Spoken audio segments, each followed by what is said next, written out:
Hey bees, I'm Marie from Humblebee and Me, and today we are making our second soap of the 2017 Christmas soaping season. And so these beauties are Snowflake soap, and there's this great level sort of section of blue, beautiful white, and then a absolutely gorgeous glitter covered scoopy sculpty sort of snowdrifty top. So Snowflake is my other theme, the other one being Vanilla Spice, which we've already done a gorgeous soap for. And so over the last couple of years, most of my themes have been very sort of scent and flavor based for my Christmas projects.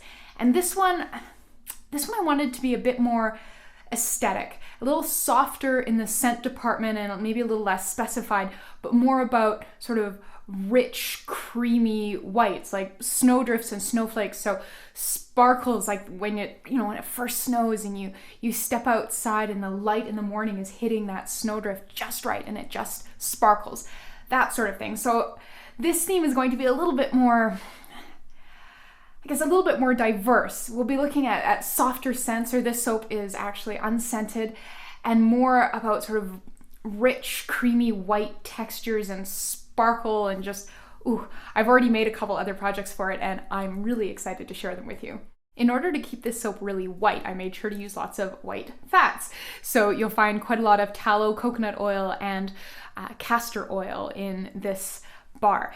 So they harden up quite quickly. So if you are, if you've been maybe procrastinating your Christmas soaping, this is a really great one because these bars will age up quite quickly. I've sort of said 3 weeks, but I think if you gave it to somebody on Christmas at like 2 weeks of aging, they'd be probably pretty good, pretty fine. So these are quite firm, and so I definitely don't recommend also leaving them too long in the mold. I did 24 hours and then popped them in the freezer so I could get them out of the mold easily. So it's probably about 27 to 30 hours before I was slicing them, because that and at that point in time they were still quite firm. So definitely don't forget about these ones in the mold for 3 or 4 days, which I have been known to do, because that could be problematic in the slicing department. In order to get that really neat angled corner, we'll be doing the soap in 2 pours. So we'll actually be bringing one portion of the batter to trace and then making that blue and then pouring that into our mold and then leaving that for a while before doing the rest of the batter. And so in order to do this and to be prepared for this, you're going to want to do a bit of math and write down all the numbers. It's mostly just division, don't worry. I'm going to detail the specifics on this in the written blog post because it is much easier to communicate math in writing. So make sure you check out the written blog post so you know how to do all of that. I also really want to encourage you to make sure that you are completely prepared to make the soap when you actually start making it, because things do move quite quickly. Everything needs to be poured at a very thin trace. So if you are at the point where your batter is at trace and it's where you want it, and then you realize that your pigment isn't there, there's a good chance that right there could ruin the visual effect of the soap. So make sure you have everything around you and do a really good sort of mental inventory and make sure you've got it all right there before you dive in so that it's a nice smooth process and you don't have a kind of moment partway through, because those are, fun. All right, let's get glittery and go make some gorgeous snowflake soap. We're going to begin by bringing 1/4 of our batter to trace. So we have our lye water, our melted fats, and we've got some clay here. So we're going to start by incorporating the clay into the lye water. So kind of a tricky part about this soap is that I wanted it to be quite white. So many of the oils are quite white, but that means that they are hardening oils like tallow and coconut oil. So it means that this batter is going to thicken up really quickly, and we want it to be quite a thin trace. So we're working with it at a warmer temperature, and we're also trying to do as much blending as possible before we combine the 2 parts. So let's give this a quick whirl.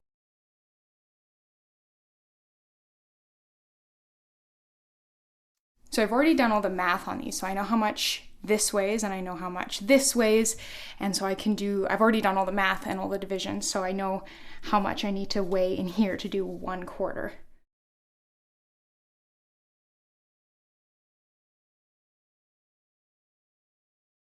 Now, in keeping with the spirit of doing as little blending as possible with everything put together, we're going to put a bit of titanium dioxide in here and some of this gorgeous blue mica, blue moon mica from Humblebee, which is just a nice cool blue mica. So if you don't have this one, just use another beautiful sort of chilly blue wintry mica. Give this a quick blend. And now it's time to add 1/4 of our sodium hydroxide solution.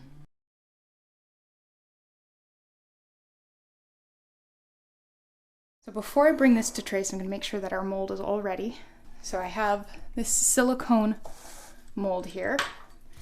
I got this one at Windy Point, but you can see it's a crafter's choice, so these are quite readily available. And then this is actually the lid to my wood soap mold, so you can see that it's got sort of 2 different levels of thickness here, and I'm going to prop it up here on the handle, so we have a bit of an angle. And now we're going to quickly bring this to a light trace.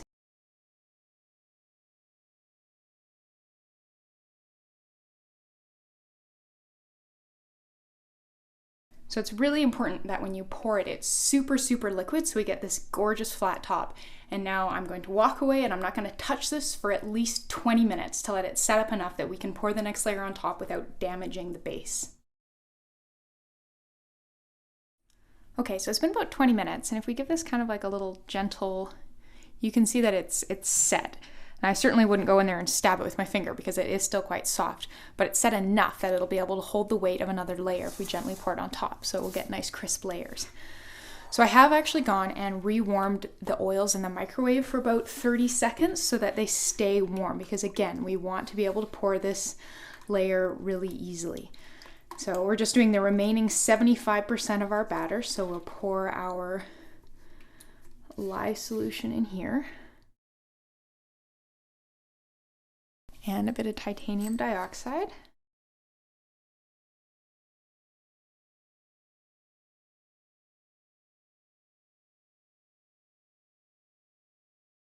So in order to kind of break the fall of the batter, I'm going to pour it just over here.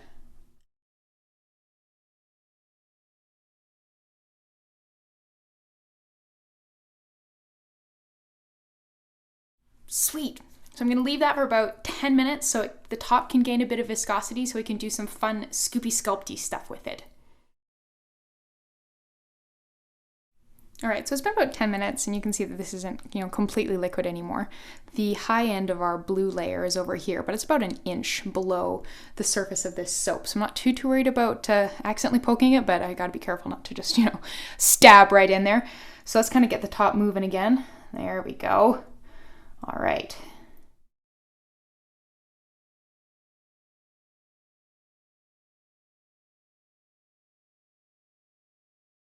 And now for some glitter. So I've got 2 beautiful, beautiful glitters here.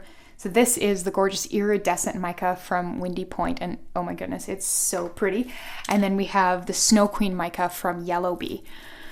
So we are going to do some of both because I love me some sparkle.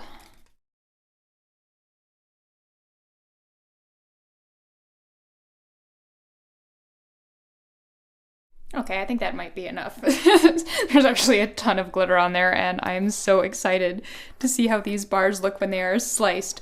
But for now, all that's left to do is to leave this beautiful glittery loaf of raw soap for at least 24 hours to saponify before we unmold it and slice it and see how those gorgeous layers turned out. So it's been just over 24 hours, and that's because after the 24-hour mark, I went and I put this in the freezer so that it would be easier to get out of the mold. So I like to start by kind of pulling at the sides of the silicone molds before upending it, and then just sort of gently pushing on the bottom while pulling up on the edge of the mold with my fingers here. And this is just much easier if the soap is about as hard as possible, hence the freezering. All right, well that looks pretty darn good, but it's definitely still now, of course, extra hard because it was frozen, so now I'm gonna leave it to thaw before I slice it. All right, so it's been a couple hours that this has had a chance to thaw out, and it is quite a firm bar of soap, so I'm happy to see that. Not too worried about accidentally destroying it as we trim it. I'm gonna cut off a few little scraggly bits here.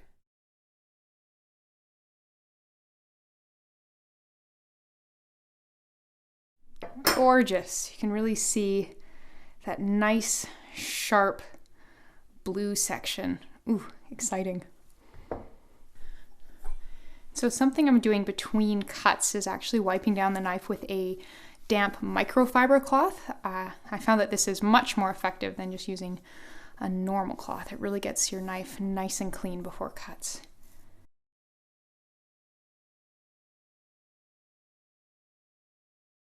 And there you go, you just made some beautiful snowflake soap. Thank you so much for watching, and don't forget to join me here on YouTube and on my blog, humblebeeandme.com, for more parts of this snowflake series and the vanilla spice series for Christmas 2017 gift giving in the DIY holiday spirit.